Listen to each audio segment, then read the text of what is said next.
அஸ்ஸலாமு அலைக்கும் guys, welcome back to my channel. இன்றைக்கி என்ன ஸ்நாக் பண்ண போகிறோம்னா, மைதா மாவு வச்சு ஒரு சூப்பரான ஒரு ஸ்நாக் தான் பண்ண போகிறோம். அது எப்படி பண்ணலான்றதை பார்க்கலாம். வாங்க வீடியோக்குள்ளே போகலாம். ஃபர்ஸ்ட் வந்து ஒரு கப் அளவு மைதா மாவு எடுத்திருக்கேன். அதுக்கப்புறம் அரை கப் அளவு ரவை, கொஞ்சம் சால்ட் எல்லாத்தையும் ஆட் பண்ணி நம்ம சப்பாத்தி மாவு மாதிரி பிணைஞ்சு வச்சுக்கோங்க.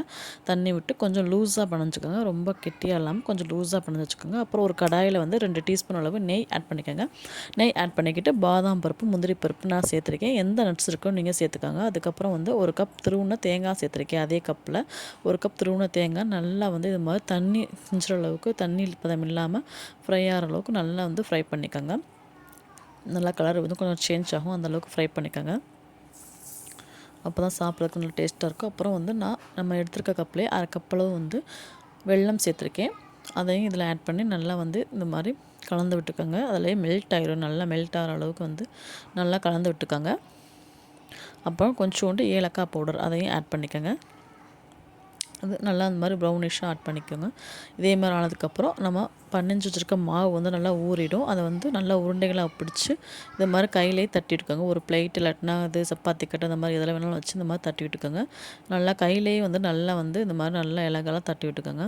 அப்புறம் அதில் வந்து நம்ம பண்ணி வச்சுருக்க பூரணத்தை ஒரு ஸ்பூன் அளவு வச்சு சுற்றி வந்து மடிச்சு விட்டுக்கோங்க. நல்லா வந்து ஸ்டஃப் வெளியில் வராத அளவுக்கு நல்லா அந்த மாதிரி மடிச்சு விட்டுக்கோங்க.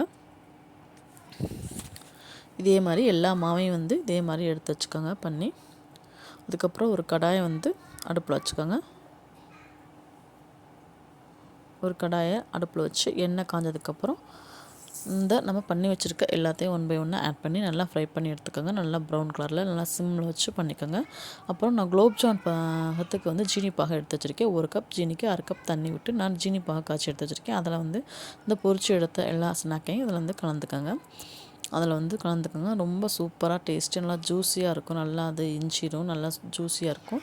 இதை வந்து வெறுமனையும் சும்மாவும் சாப்பிட்டுக்கலாம். அந்த மாதிரி பாருங்கள். இதே மாதிரி சும்மாவும் சாப்பிட்டுக்கலாம், அதே மாதிரி நம்ம ஜீனி பாகில் போட்டும் சாப்பிட்டுக்கலாம். நான் ரெண்டுமே சூப்பர் டேஸ்ட்டாக இருக்கும். நல்லா குழந்தைங்க லைக் பண்ணி சாப்பிடுவாங்க. நீங்களும் கண்டிப்பாக செஞ்சு பாருங்கள். ஓகே கைஸ், இந்த வீடியோ பிடிச்சிருந்தா லைக் பண்ணுங்கள், ஷேர் பண்ணுங்கள், கமெண்ட் பண்ணுங்கள். முக்கியமாக பெல் ஐக்கானை கிளிக் பண்ணுங்கள். அஸ்ஸலாமு அலைக்கும், ஃபி அமானில்லா.